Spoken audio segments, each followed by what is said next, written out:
Have you ever seen the movie A Beautiful Mind, where Russell Crowe imagines his roommate and a little girl?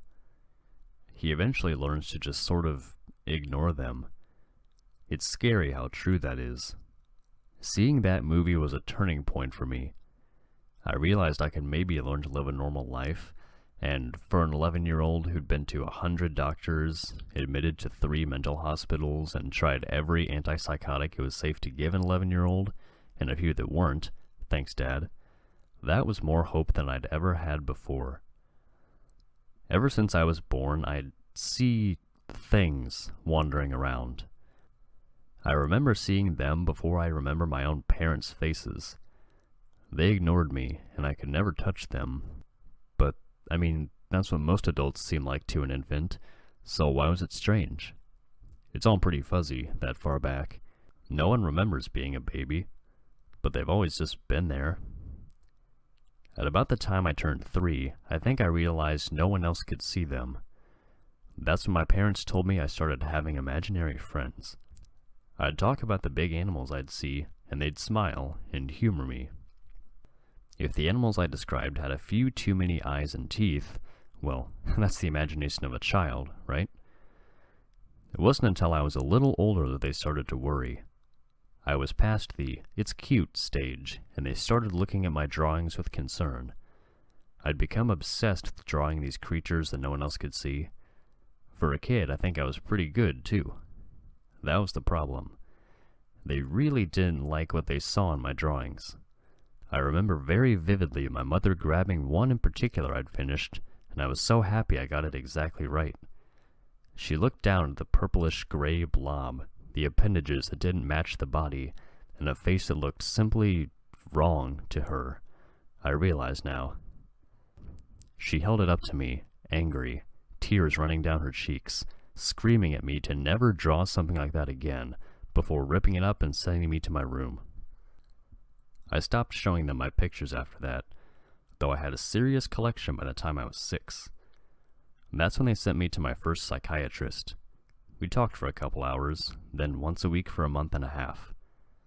It was so exciting, having an adult who listened to me talk about the creatures, one that didn't get angry or leave the room and shut the door a few minutes later.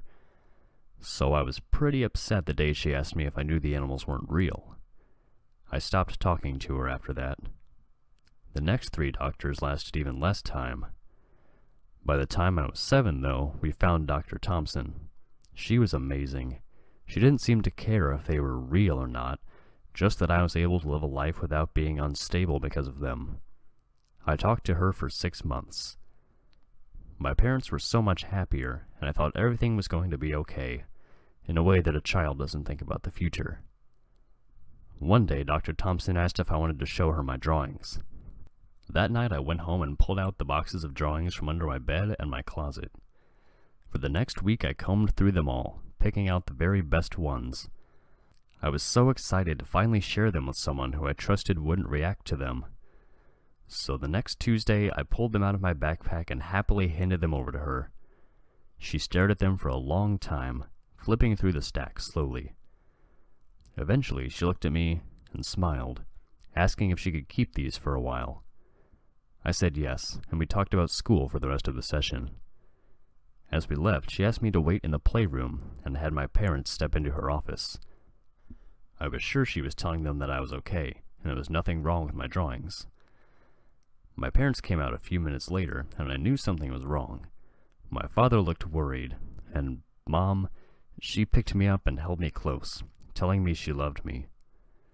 That night we packed a suitcase, and my parents told me that there was a place Dr. Thompson thought I should visit for a little while. The way they described it, it sounded like a summer camp, which I'd always wanted to try, so when we got in the car, I was eager to get there. I think you know it wasn't a camp, though. The hospital wasn't like what you see in the movies. No white paint and fluorescent lights. There were bright primary colors everywhere, and paintings of cartoon elephants and dogs, and the staff wore uniforms with flowers and clowns on them. I was left in the playroom under the careful watch of a kindly nurse who talked to me while I colored. A purple cat that time. I knew better than to draw them in front of other people by now. After a while, maybe an hour I think, My parents came back with a man in a white coat over a green shirt and glasses. I remember thinking his hair matched the brown of his tie. They introduced him and said I'd be staying here with him and some other children. I was quiet and asked them if we could please go home instead. My mom started tearing up a little and turned away. Dad knelt down and gruffly told me this was for the best, and they'd come visit all the time. I tried not to cry as they hugged me and kissed my head, telling me how much they loved me. Then they left, and I couldn't hold it in any longer. The nurse, whose name I learned was Tina, held me and rocked me back and forth until I stopped, then carried me to a room with a small bed and a cubby for my suitcase. She laid me on the bed and asked me if I was hungry. I shook my head, saying I was just tired, and so she sat down in a chair in the corner of her room. While I lay there, sniffling a little, fell asleep. I woke up to the sound of the door opening and Tina coming in with a tray of food. She said it was dinner time and I had to eat. Before I could, though, she gave me a little cup of small bright pills and told me I had to take them. I was still emotionally and physically drained, so I did so without arguing. I quietly ate my dinner and went back to sleep.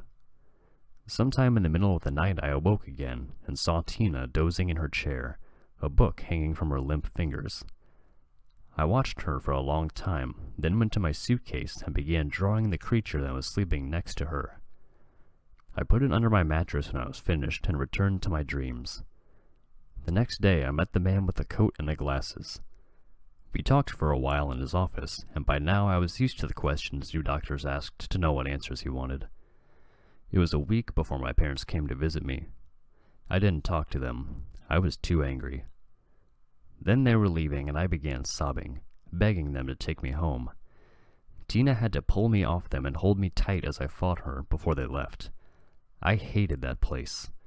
It was a year before I left the hospital.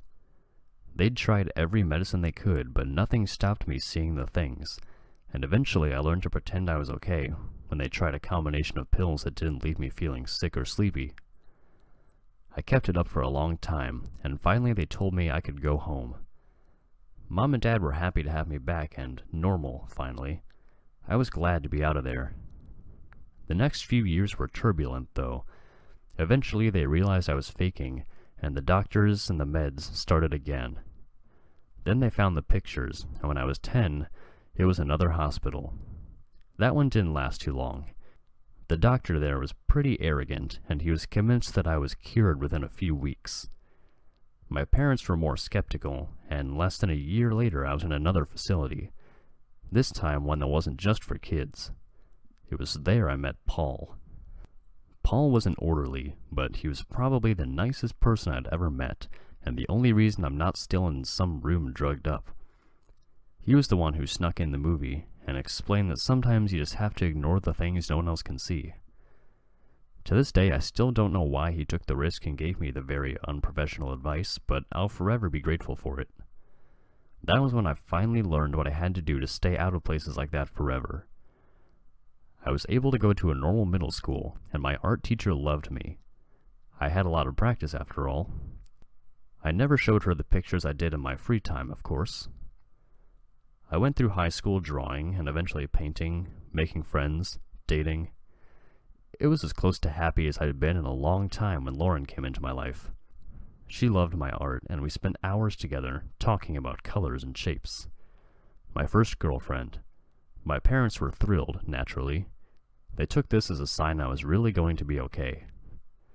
We broke up a few months later when she found a piece I was working on, one of the ones I never meant to show anyone. She didn't like the things that lurked in my mind, she said. That pretty much sums up my life throughout college.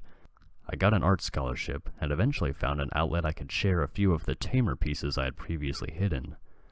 Most people found them disturbing still, but a few people thought they were awesome. I even sold one to a heavy metal band for their album cover.